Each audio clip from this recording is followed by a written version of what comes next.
Ladies and gentlemen, I'd like to welcome you all to the March 2023 Lancaster County Planning Commission. Thanks all for attendance. Thanks everyone for attendance.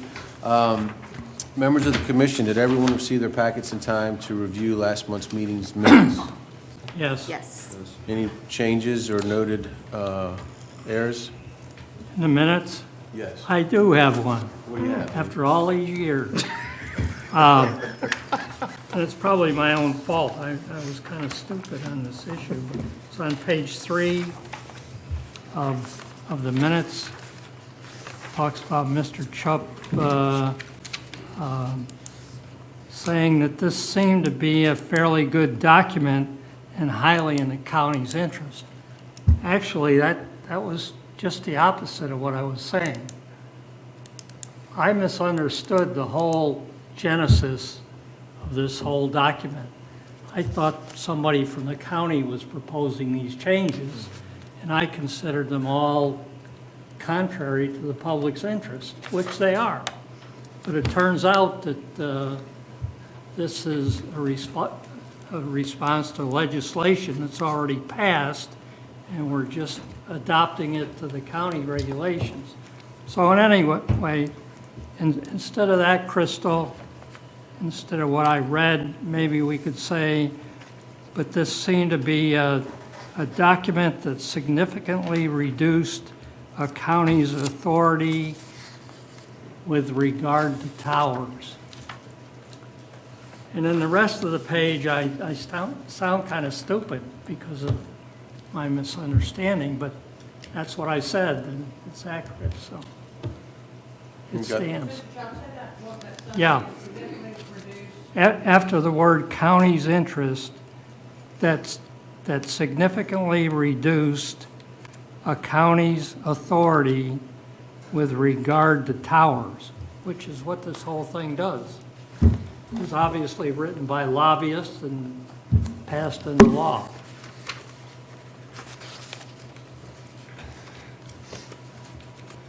That's all I have.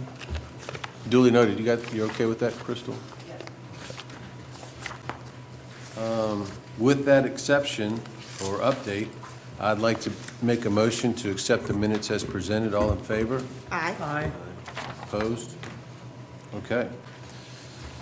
We have 3 public hearings tonight on our docket. The first is an update to the capital improvement budget, FY 2025 through 2029. Mr. Gill. Mr. Chairman, this is old hat for all of you all now.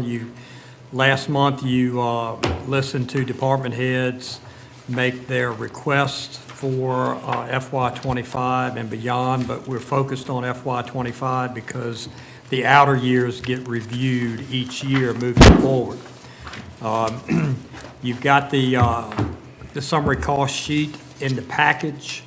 There's a total of $880,268 worth of items outside of the new schools and the public access sites, because those 2 large projects have previously been approved and funding has been obtained for all of that except for $15 million additional for the schools, which we'll be doing probably next year. But the non-school and non-public access items account for $880,268.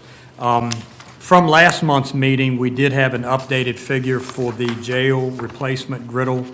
Lieutenant Haywood provided me documentation. He had a quote that didn't match the details that they needed on that, and so that went up a little bit to $16,715. And we also moved the $75,000 worth of furniture replacement for the social services office from FY '26 to FY '25 at Mrs. Davenport's request when she was here last month. So earlier this week or late last week, I lose track of time, I emailed the list of all the items, and you all responded back to me. I had 4 responses, and the sheet in front of you that has the blue heading is the order that they were ranked based on your individual rankings that were returned to me. So you can see the school security grant was number one, replacing the camera software for the Commissioner of Revenue's office was number two, and so on down the line. So your goal tonight is to prioritize these the way you like. You can move an item out to an outer year if you think it's not necessary right now, and then forward this on to the Board of Supervisors so that it can be incorporated in their overall FY25 budget. And they've adopted a budget calendar that has timelines on it, so this needs to get forwarded tonight to keep that timeline in place. And I know we do have, I think we've only got one department head here tonight, and Lieutenant Haywood, and I think he's not looking to add anything, but he can answer any questions that you may have. Thank you, Mr. Gill. So this is the rankings in order based on our silent vote. Based on the responses that I received. Does anybody have any significant heartburn about where they're ranked? I just got one question. What is the social service furniture replacement? What does that entail? Is that desks and chairs? Or is that computers and everything? So she wants to replace all of the equipment in that building. That building is divided between Health Department on the left, Social Services on the right. She wants to replace all of the equipment, desks, chairs, furniture that are in the Social Services half, and she's estimated it at 75. That's about $75,000 kind of high for furniture. It's a big building, though. I mean, I don't know how many offices they've got in there. 20-some offices, I think, in that building. I haven't been recently. Yeah. Again, that might be a sharpen the pencil moment, but it got the least favorable ranking. Yeah, and I mean, in her request, she had it labeled as FY25/26. And so I initially put it in FY26. But then when she came before you last month, she said that she'd like to have it considered for FY25. So,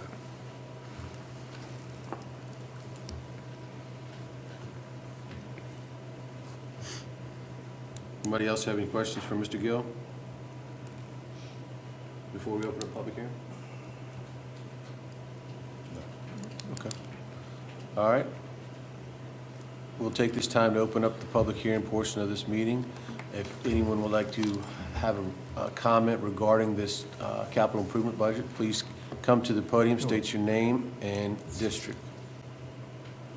Glenn, do we have anyone online today? no, sir. Thank you.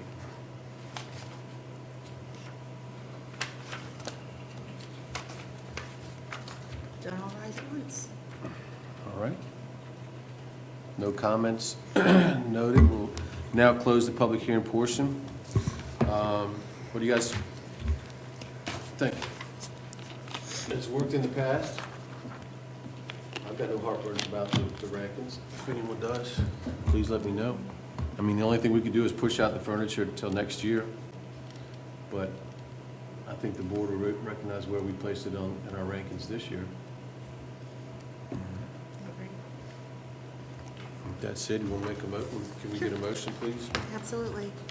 I move that we forward the fiscal year 25 through 29 capital improvement budget to the Board of Supervisors as presented with a recommendation for approval. Thank you, Ms. Booth. We have a motion on the floor. All in favor? Aye. Aye. Opposed? Okay. Thank you, guys. Thanks, Don. Yes, sir. That's really worked. It's working well. Saves us a lot of time. Okay, pressing right along, we'll go to public hearing number 2. We've got a proposed revision to Lancaster County, Virginia, Part 1 zoning ordinance, Article 25, citing a wireless telecommunication facility. Ms. Hall. Thank you, Mr. Chairman. This public hearing was kept open from the last meeting due to a advertising error. So we're hearing it again tonight, and it was advertised for the appropriate amount of time prior to this meeting. We're here to consider recommendation of proposed revisions to Part 1 zoning ordinance, Article 25, citing of wireless telecommunication facilities to comply with updates to the applicable Virginia code This issue was brought to the attention of county staff through the special exception application process. Included in your packet is the House bill and code revisions that were used to update our code in the draft form, which is also included. In 2018, the General Assembly of Virginia amended and reenacted sections numbered 15.2, 2316.41, 15.2, 2316.42, and 15.2, 2316.43 of the code.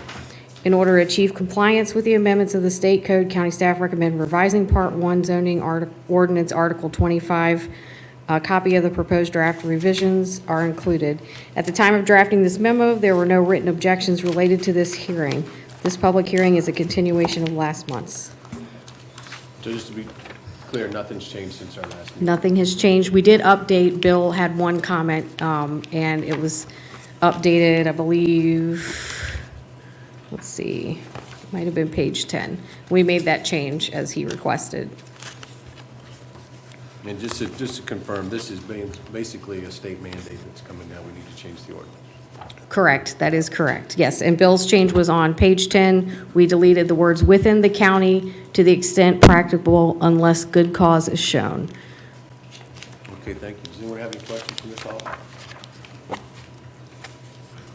Before we open up the public hearing? All right.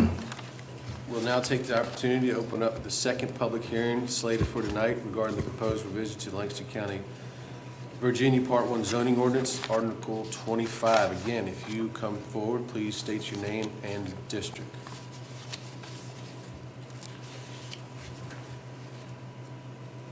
Nobody's online?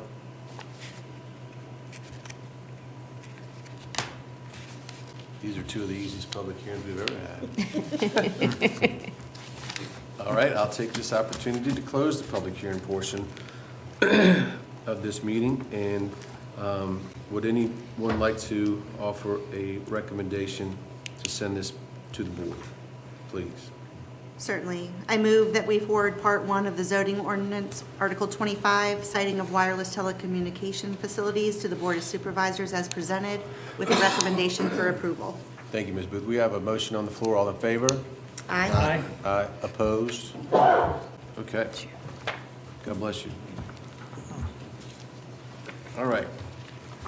The third and final public hearing slated for tonight is application for change of zoning, district classification, and in-housing LLC, care of Jesse Davis, and in-housing LLC, care of Jesse Davis, rezone memo 8 supporting documentation, which we all have in our packet.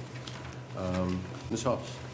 Thank you, Mr. Chairman. We have before you this evening an application for change of zoning district classification from R1 Residential General to C1 Commercial Conditional by Jesse Davis for a 6.843 acre parcel with improvements identified as tax map number 28-189, located at the intersection of Virginia State Highway 647, which is Chases Road, and Virginia State Highway 3 Maryball Road in District 3. Staff recommends that any approval of the rezoning request be contingent upon obtaining VDOT approval for a commercial entrance or a letter from VDOT stating that no such approval is required. If rezoning is approved, the parcel would need to be subdivided to separate the residential home from the business, so a non-conforming lot is not created.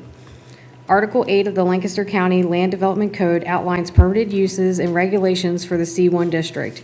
The applicant wishes to expand uses of his business, Riverview Contracting, for the following permitted uses: A-1-24, contractors' equipment storage yards; A-1-26, retail, wholesale, and processing activities not objectionable because of dust, noise, or odors; 8-1-29, off-street parking as required by this ordinance; and 8-1-37, accessory structures.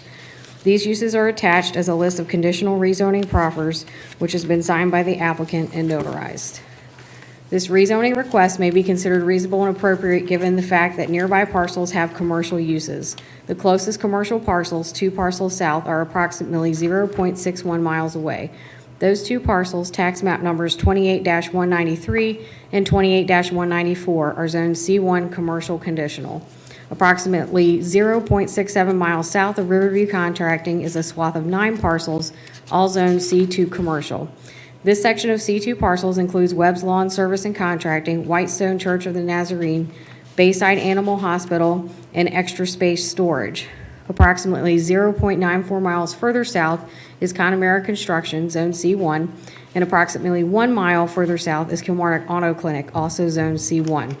The comprehensive plan suggests that commercial activity be located in or near the towns and in or near traditional village areas. This parcel is located adjacent to the county's primary growth area, and a map is included showing this. The triangular-shaped area between the 3 incorporated towns of Kilmarnock, Irvington, and Whitestone. The multiple commercial properties located within .67 miles of Riverview Contracting are also adjacent to the primary growth area. This project was originally approved as a home occupation 5-1-20 of the code, which is a by right use in the R1 residential general zoning as the headquarters for a homeowner private contractor's business, Riverview Contracting. The owner now wishes to have retail sales which can no longer be classified as a home occupation based on the definition of the code and seeks to rezone to C1 with proffered conditions. This issue has been advertised and adjoining property owners notified as required by law. Staff expect at least 2 members of the public to question this request at the hearing. There have been 2 anonymous complaints regarding the project to date. VDOT staff have also contacted the Planning and Land Use Office to question why a commercial entrance was not submitted for review. Pictures of the site are attached to this memo. Since that memo was drafted, I received a few more comments. I'd like to read what I've heard to you. Please. Okay, to date, county staff have received 3 walk-ins and 4 comments via phone. All commenters wish to remain anonymous.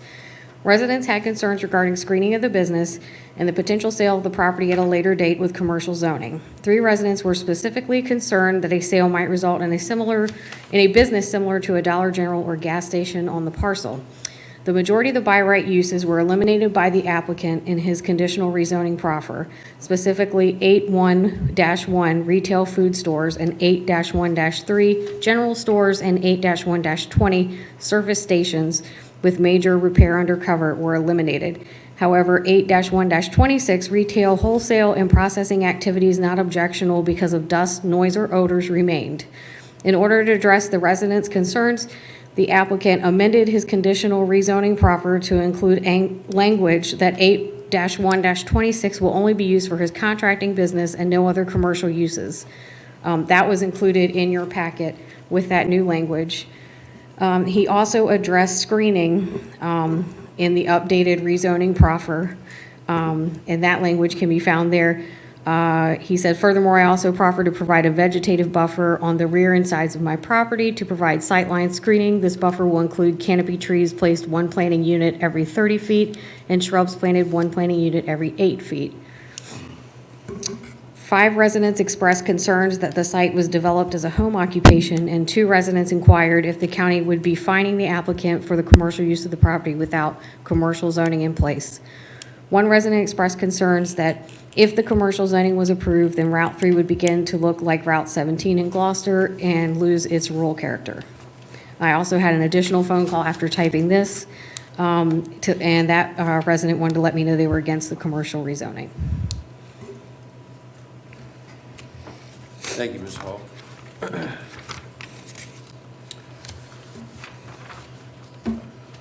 We do have the applicant in person, and before we open the public hearing, if anyone has any questions for Mr. and Mrs. Davis, they're right here.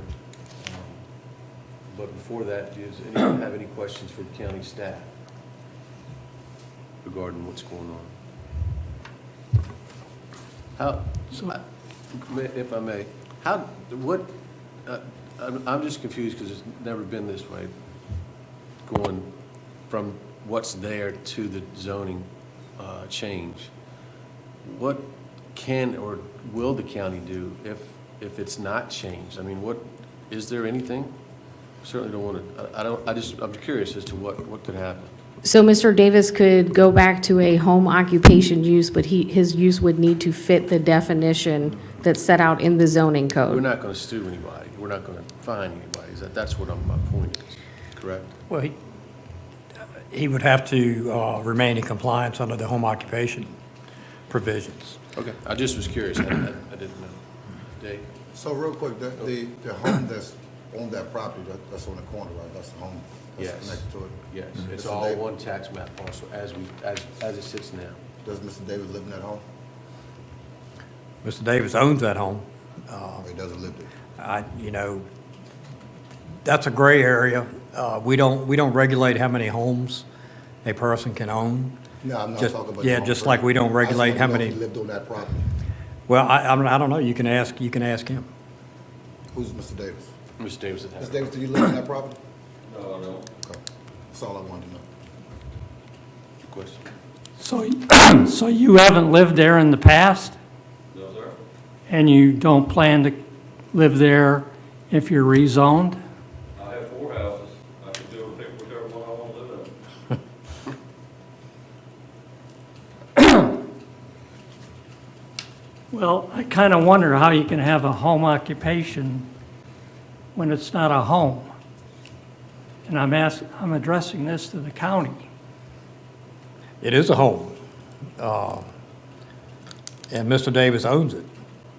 So, you're talking about a gray area now where there's, it's not all black and white all the time.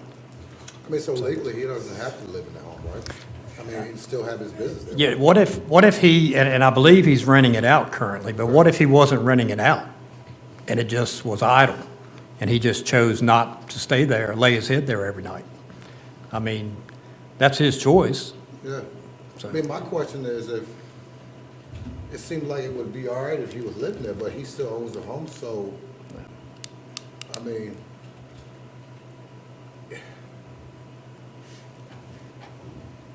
so he's gonna separate that property and rezone the business portion of it? If So what the, if he decided not to separate it, just left his home there, and what would happen then? Would he have to rezone it? no, if the rezoning were recommended for approval, he would have to subdivide the home from the commercial zone property because residential is not allowed in C1.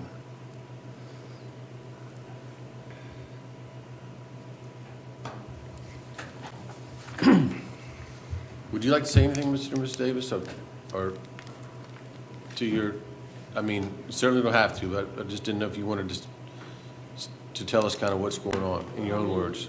Come on up here, Jesse, because if anybody's listening, they can't hear you unless you speak in the microphone. The only thing I can add is all we're trying to accomplish is retail sales, basically of the landscape materials. And we have an overwhelming amount of people that want us to sell materials to them. They're for our purposes right now. And we can deliver them wherever, Of course, that's what we do for work, but people want to be able to pick them up. And, you would think we've opened a hospital or something, the way people say we're doing a community service so they can get materials. But that's all we're trying to accomplish. If the zoning doesn't happen, everything's going to stay the same way it is. It won't change. So that's it. Do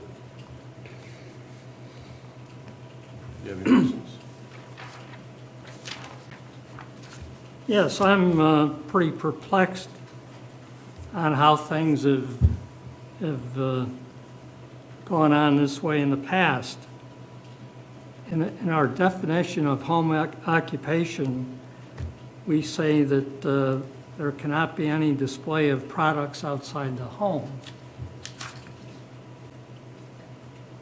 Well, that's why he's coming before you to get it Yes. rezoned. So Right. I would say that there's no, well, I'm not going to say.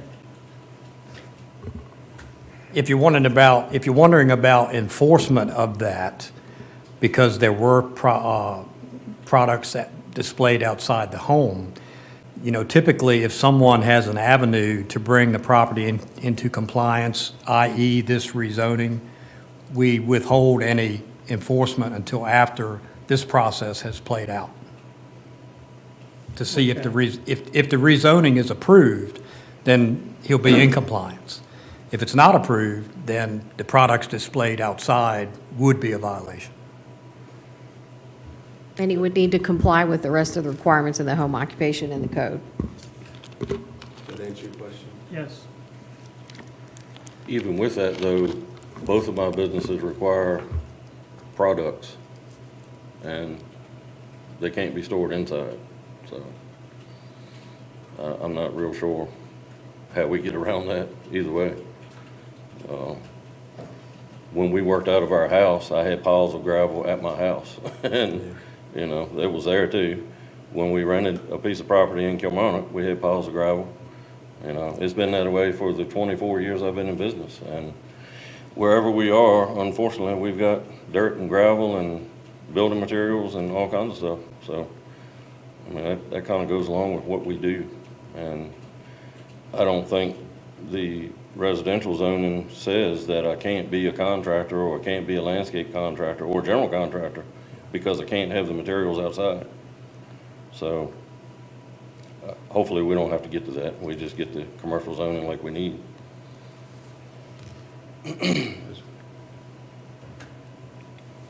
Thank you, Mr. Davis. Thank you.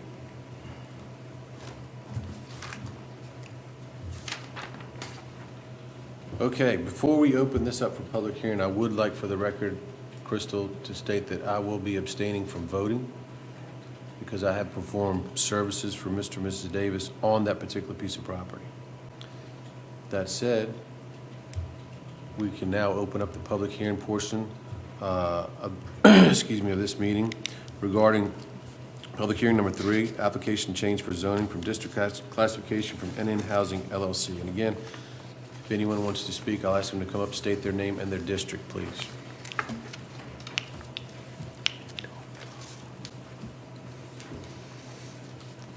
Good afternoon. My name is afternoon. Brian Clark. I reside in District 3, in fact, right behind Mr. Davis's place of business. I want to start by saying thank you to all of you. Once upon a time, I was a city councilman in the city of Bowie, and I actually chaired the zoning responsibilities for that city. I'm sorry. It is not easy. What you all do is tough work, and no one recognizes it. But I do, because I've been in your chair. So thank you for the services you're providing to this county. I'd like to respectfully disagree with our county administrator. I don't see this as a gray area at all. The laws of this county are pretty explicit. If you want to run a home business, you can. You have the right to run a home business. No problem with that. But it's clearly articulated so that someone can run from their house of domicile a piece of business that's relatively minor in scope. In fact, it restricts the number of employees that you can have. It restricts you from being able to have display of materials in front of, or display of your work in front of your home. There are very clear restrictions. This commercial property, from the day it started, broke all of those. Had too many employees, displayed material out front, and no one was actually living in the house. From the moment the first application was made, it was clear that the place of residence was 170 Moran Drive, was not going to be ever at Chase's. This is an example of not bending, but absolutely breaking the rules. And what I learned in my many years of doing what you do is you do not reward people who break the rules. Because if you do, you set up two things. One, you create the precedent for anyone else who wants to do this in the future. Because if you approve it today, what would stop me from doing the same thing tomorrow? It is a very dangerous precedent. And the other is, there are some really good people out there who have stuck by the rules. You go by Connemara, for example. All of the material is hidden in the back. There's nothing in the front. It's beautifully screened. When they built that property, they applied for all of the approvals appropriate to commercial property. They spent a lot of money to do that. This property didn't spend any money to do what they did in terms of all of the approvals. So I would urge you not to approve this because it simply sets a precedent that is inappropriate and says to all the people who heretofore have done this body of work and done it right, sorry folks, na na na na na na. I mean, that's a terrible message to send to those people. I do know that you're between a rock and a hard place. I want to congratulate and thank Ms. Hall. She's done a very good job trying to navigate through the needle, the eye of the needle in this one. She did not create this problem. It should have been shut down years ago. In fact, you all may or may not know, a request for a commercial application was made several years ago. It was then withdrawn, in part, I believe, at least from what I was told by the predecessor to Ms. Hall. He was not going to support it. And thus, we now find ourselves in this tangled web, which is not a good place for a tangled web. I would also say that all of the sites that Ms. Hall articulated as being down the road, 0.6 miles down the road, yes, they are. None of them are contiguous to a large piece of residential property, such as mine, where there are 11 multi-million-dollar, not trying to say the price tag matters, it shouldn't matter who lives there. But the moment you start saying to prospective new people moving into this community, you may wake up one morning and have a commercial enterprise at your front door. What's the message that sends to folks like me and others who have moved here believing that your laws are your laws and your rules are your rules and that it will be upheld? I do find it fascinating, just as an aside, you all know this well, that when an application is made, and 2 applications have been made to date for the construction of the original property and for an expansion of an office, it's the applicant must sign, I, the applicant, listed above, hereby certify that I shall conform to the Lancaster County zoning ordinance. That has not been the case for the past several years. This property has not adhered to the Lancaster County ordinance. So you're now in a funny position of trying to make a decision of what should have been done, sadly, several years ago. I would close by saying I understand reality, and I and my wonderful neighbors may or may not get an appropriate outcome here. If we don't, I would urge you to do a number of additional restrictions. 1, require all ingress and egress to be out on Chase's Road, not from his driveway onto Route 3. I say that for several reasons. 1, VDOT has already highlighted, this is dangerous. You haul heavy machinery directly out onto a road with no acceleration zone in a 55-mile-an-hour zone. That is just downright dangerous. Second, they have already dumped twice, as they made their U-turn, sand and material in my lawfully zone, ingress, egress of our road that we did when we built years and years ago.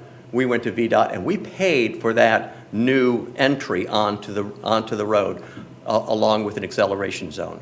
So I would urge you to require all ingress and egress to be out of Chase's Road, not directly onto Route 3. It's simply not practical. Second, I would require everything that is now sitting in the front yard to be moved to the backyard. It is, without a doubt, an eyesore. I get that it's more palatable to have all of your material right out front so people can see it and go, oh, I can buy whatever from this place. Again, using Connemara, using other places right down the road, Earth Resources. They've got it screened in the back. It's just simply inappropriate for the look that is currently there. And finally, I would ask that you try and strengthen, and I don't know if this is even possible, were you to grant this, is it possible to not allow the commercial zoning to transfer to another individual? So when the place is sold, it has to revert to R1. That's not possible? It's not possible. Then I would even more strongly urge you to reject this request. Thank you. Happy Thank to you, take Mr. any Clark. questions if there are any. Thank you, Mr. Clark. Thank you.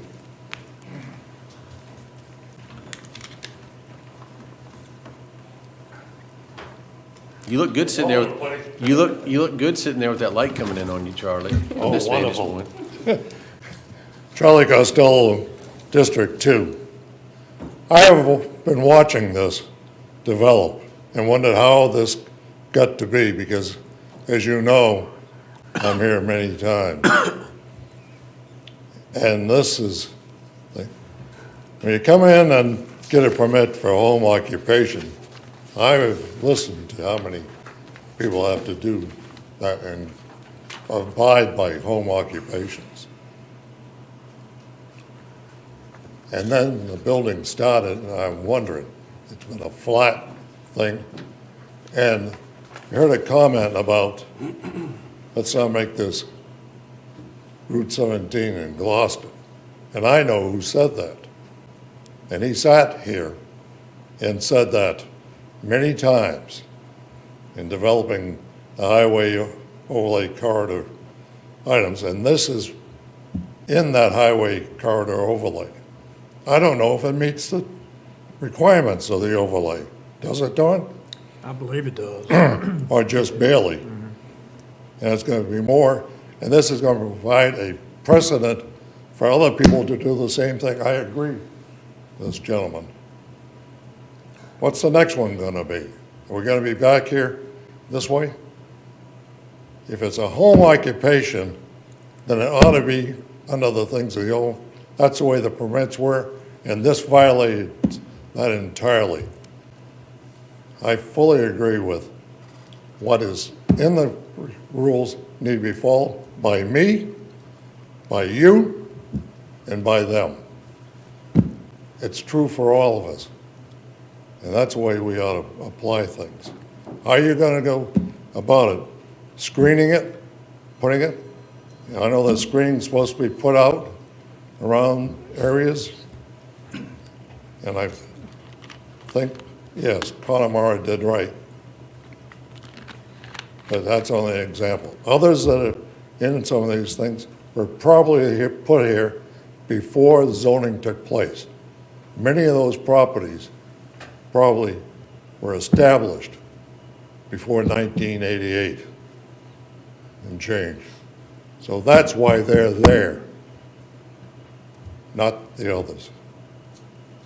Thank you very much. Thank you, Mr. Costello.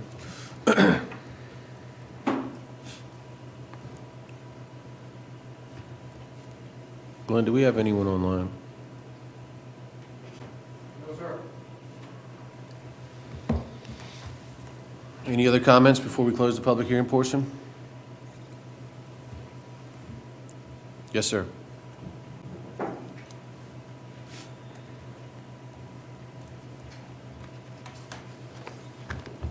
I'd like to respond to a few of the comments. First of all, as far as materials being dropped in the intersection there, it's news to me. If it were, and I knew about it, we'd certainly clean it up. There have been materials spilled down the road that we didn't do that come from other dump trucks, and I don't know if that's what's being confused with it or not. As far as the screening, the property is on a knoll that VDOT created. You guys probably don't know that because you're not from here. VDOT created the knoll when they built the dual lanes. The higher elevation and the lowness of the area where the screening would need to be makes it to where a 6-foot privacy fence or any kind of fence would be pointless.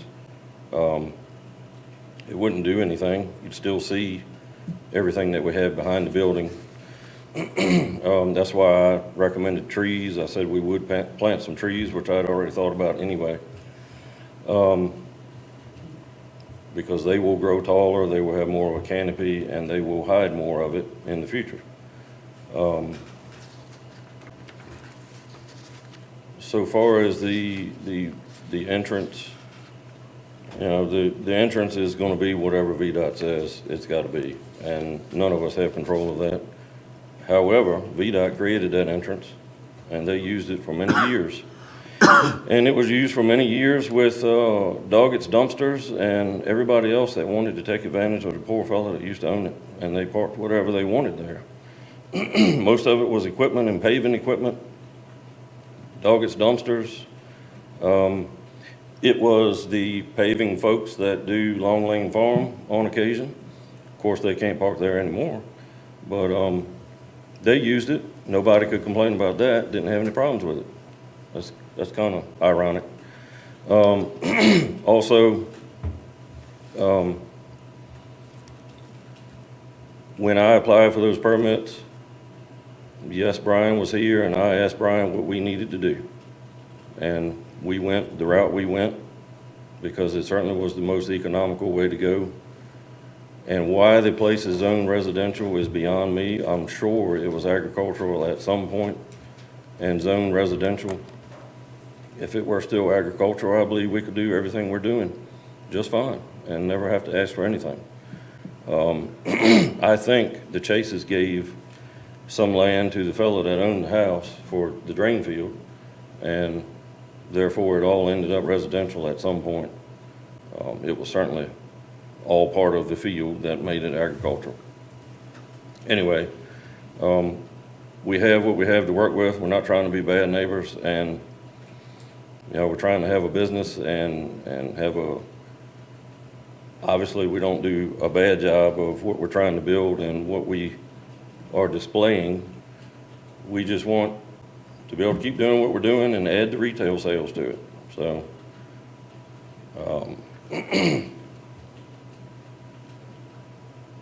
also, I'm not sure that there's a proper amount of, I think maybe there's too much weight being given to the people down Long Lane Farm. I have waterfront property too, and whether or not it's $10 houses or multi-million-dollar houses, I really don't care about. The fact is, the closest one is a quarter mile away. I almost can't see that place from my shop, and I'm certain that they probably can't see me very well either in what I'm doing. No one has complained to me about anything, and they've certainly been a couple of complaints up here, and if there were a complaint to us about noise or whatever, we'd do something about it. I don't think there's any complaints. I think they just, as Mr. Clark has told me in the past, I believe it was him on the phone, they just don't want anybody to be there, period. And the reality is there is commercial properties between Kilmarnock and Whitestone, and there's probably gonna be more of them, no matter who likes it or who don't. And mine being there isn't gonna set a precedent for anything other than the property was there, it was vacant, and it wasn't doing anything. It was for sale to the public, not just me. Whoever wanted it to keep it residential could have bought it.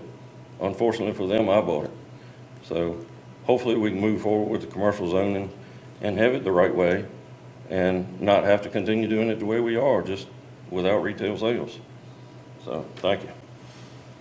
Thank you, Mr. Davis. One of the, I think one of the issues that people are having, I have a business. I keep my supplies near my house. My cousin, he has a business. He got all his supplies back behind his house. Not as neat as mine, but anyhow. But the thing I'm hearing is, I understand, and I'm all for business, I'm all for expanding business and all that, I'm all for that. Guy came in here, he wanted a garage, and I think it was, to me, one of the worst things I've done since I've been here. We said no to him. And I said, why? I wish I could have changed that opinion. But anyhow, he got his business anyhow.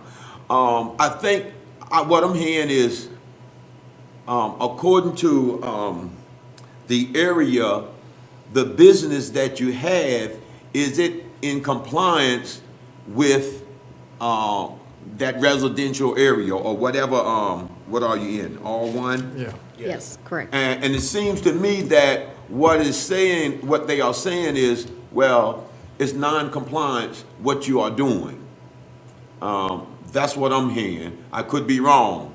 And I think that needs to be taken under consideration. If I'm gonna do something, I still have to comply with the law, regardless of where I'm at. If I said I'm gonna do this, then that's what I'm supposed to do, if that's the law. Now, if the law allows me to do something else, then I can do it. But that's the problem I'm in. And, you know, we got to comply with the law. I know I got to, if I have something, I may try to want to expand it, but if I can't expand it in that area, then I gotta go somewhere else where it is permitted. Now, like I said, I'm all for business, but, right is right and wrong is wrong. Thank you, Mr. Penn. Glenn, do we have anybody online? I've got one person online, but they do not have their hand up. For the person online, if you would like to comment, there is it top right? Raise hand. There's a raise hand icon if you'd like to speak.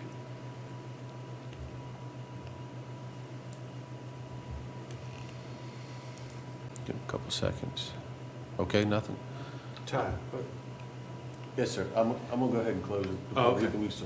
All right. Nobody else, anything else to say? The public hearing portion of this meeting is now closed. Yes, sir.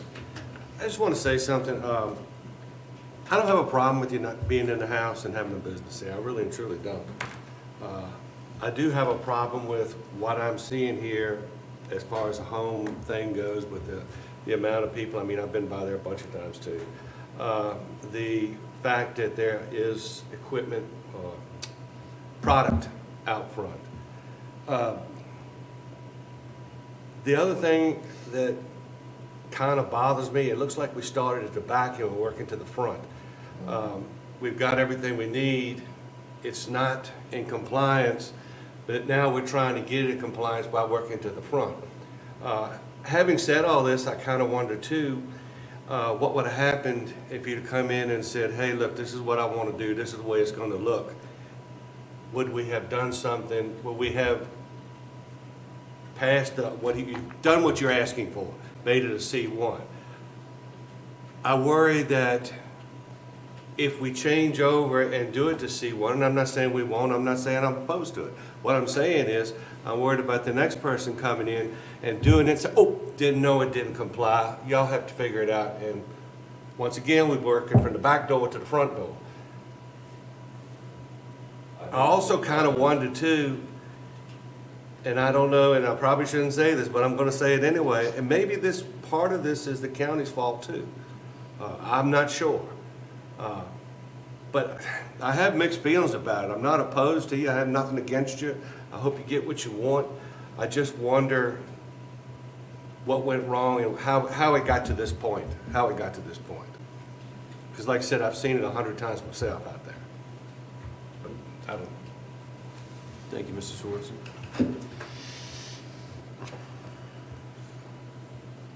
Anything, Mr. Davenport?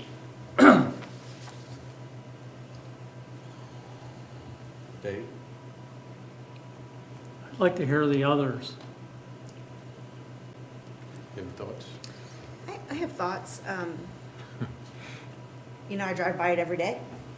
There's definitely more people there than what a home occupation allows.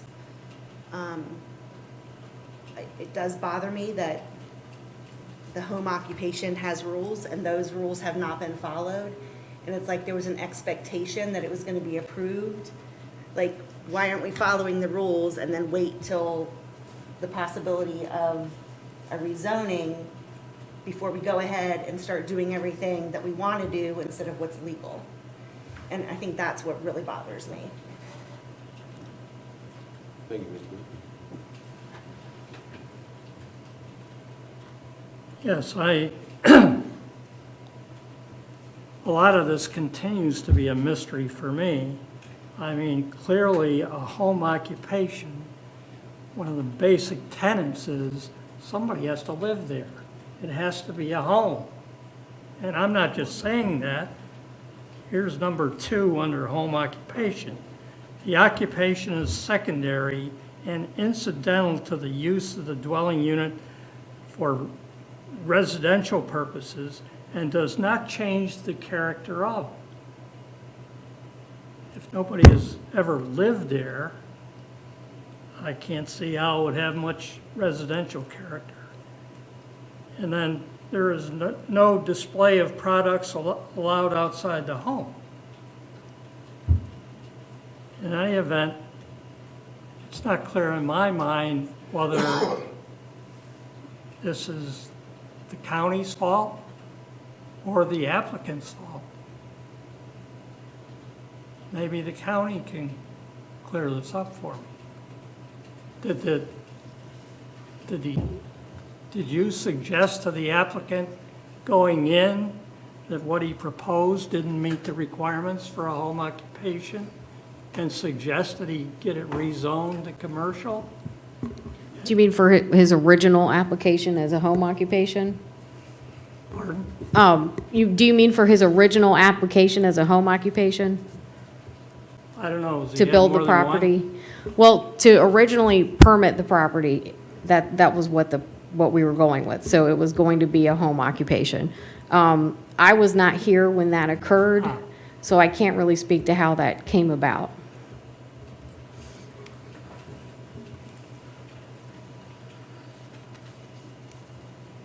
Well, I have to say that I agree with, I can't recall Mr. his Clark. name, Brian Clark. Mr. Clark's recommendations as far as if we approve this, the conditions we should imply. I would suggest that maybe the planning commission might want Crystal to go over those suggestions, list them one at a time for us, and if we're disposed to approve this rezoning, to me, all of what he suggested made sense. I mean, this is a scenic highway. This is one of our 3 scenic highways. We don't call it that, but that's what it is. So I would suggest that we have Crystal go through that list of things he proposed, that we ask of the applicant if we approve the rezoning. And let me make something clear, and I've done this in the past. This is a rezoning. A rezoning, you cannot place conditions on. Conditions for rezoning have to be voluntarily offered by the applicant. That's why you have this conditional rezoning proffer.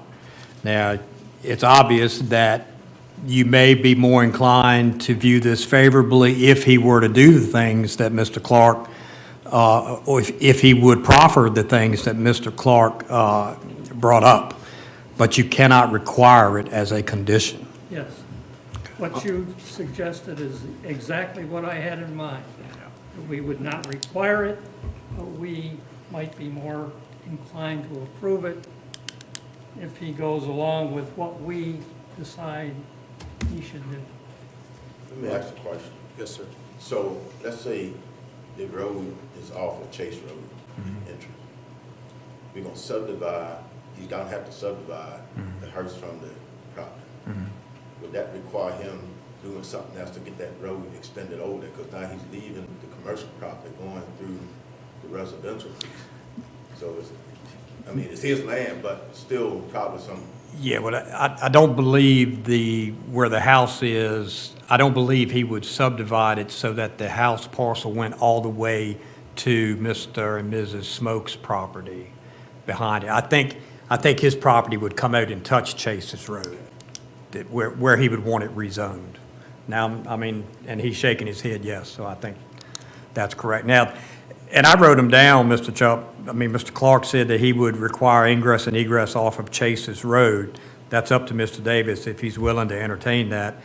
Mr. Clark also suggested that all of the storage materials be in the rear of the building instead of out front. And he asked a question about requiring zoning to revert back to R1, but that can't happen.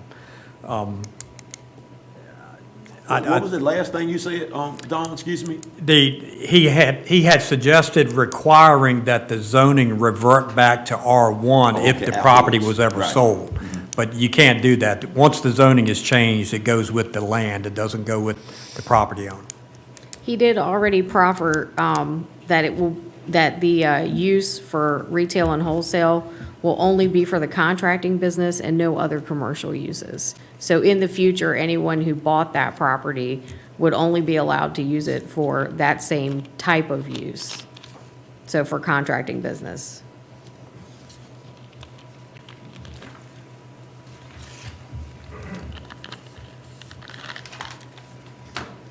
Mr. Chuck, do you? So I made that suggestion to the planning commission. I would see it, similar to how you seeing it, you know. I would be more inclined to yay if, but I know we can't enforce that, but I'd be more inclined to give my, yes to, what Mr. Clark has stated, that if these things would happen. But as it sits, we have an application in front of us.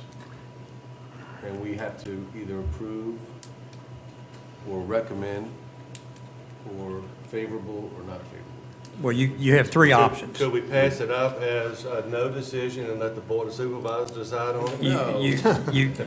You've got three options. You could forward it recommending approval, forward it recommending denial, or forward it with no recommendation. Well, no recommendation is what I was talking about. What are your thoughts, Dave? No, I think, you know, that's our job to decide on things like this. The fact that they're tough doesn't mean we should pass it on. I'll make a recommendation. All right. I'm sorry, I didn't mean to interrupt you, Dave. What? I didn't mean to interrupt you. Oh, I was going to ask Mr. Clark, did we cover all your suggestions for what to do if we approved it? What to require or not require? What to suggest if we were to approve it?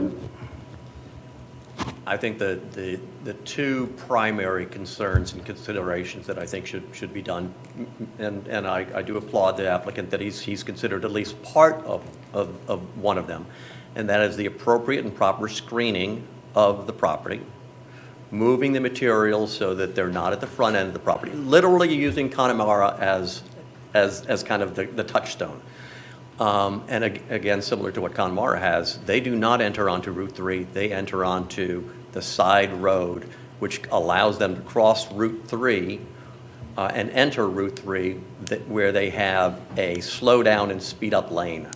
And there is no such thing for the entrance that they currently have.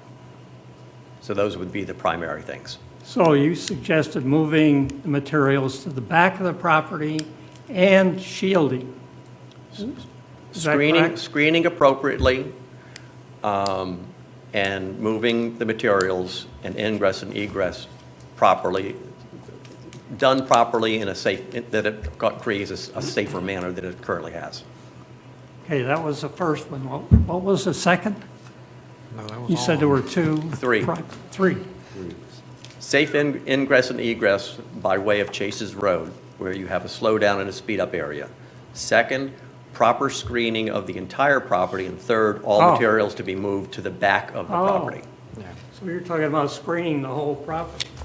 So no, not, it depends on, it's hard to explain. So there is residential, as you're facing the property, there is residential to the left. That should be screened. I would not screen the front.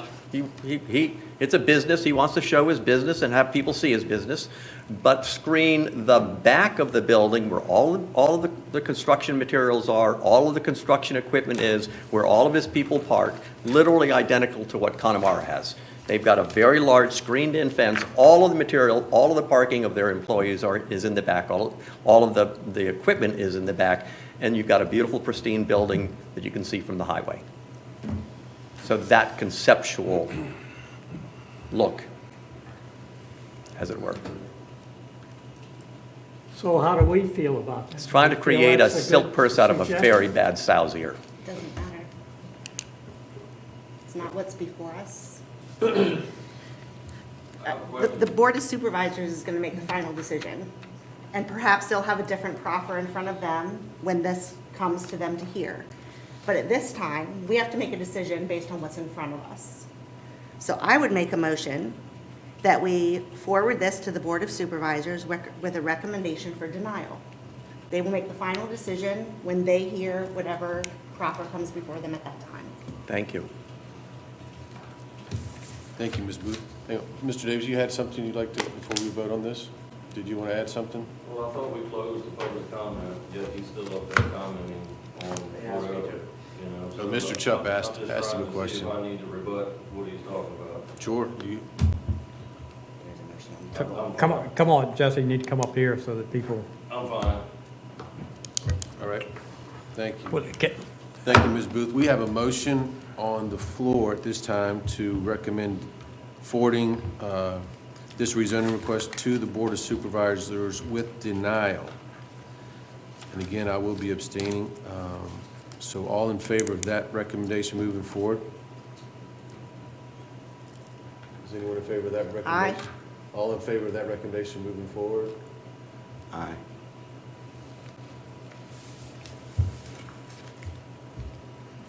All opposed? Nay. Aye.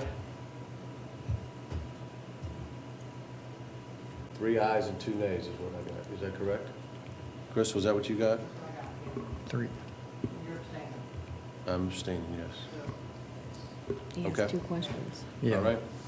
Mr. Wait. Chairman, that was a little bit unclear because you asked Yeah. 2 questions. And so can we do that again? Yeah, have the members raise their hands so it's no discrepancy. on Everyone the- understand the motion that's on the floor to deny?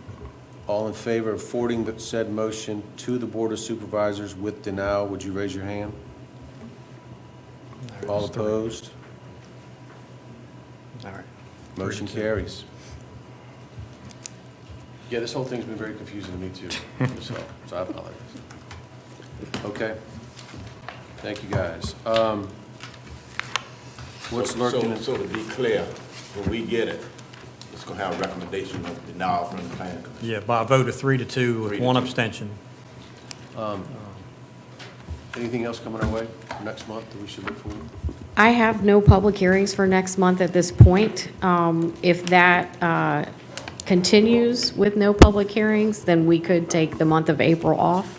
And I've also had a planning commission member ask about taking July off, because I think we might be down a few members. Well, we know we're taking December off. So how many can we miss effectively? You only have, required by code to meet at least once every 2 months. So Well, if you theoretically. don't have anything to do, I mean, I'm fine with, I mean, if April's late, I know that's the Yeah. big budget month for y'all anyway. Yeah, well, March, April, Yeah. and May. So whatever staff recommends, we're fine. Okay, I would recommend taking April off if we have no public hearings. You just can't take off two months back to back. Okay. Well, How do that's- you all feel about July? I know in the past, sometimes we take off June, but I know I won't be here at the July meeting. Yeah, I would rather skip July. All right, we'll just leave it open. We can address that but we'll see where we are. I guess if we come back in May, we'll just we can make a decision then. Yeah. Okay. Okay. And you are due to hold elections at your May meeting as well. Okay. God, it's back again. Yep. Thank you, Mr. Clark. Okay, anybody have anything else to add? Thank you, guys. Thanks for everyone that attended. This meeting is adjourned.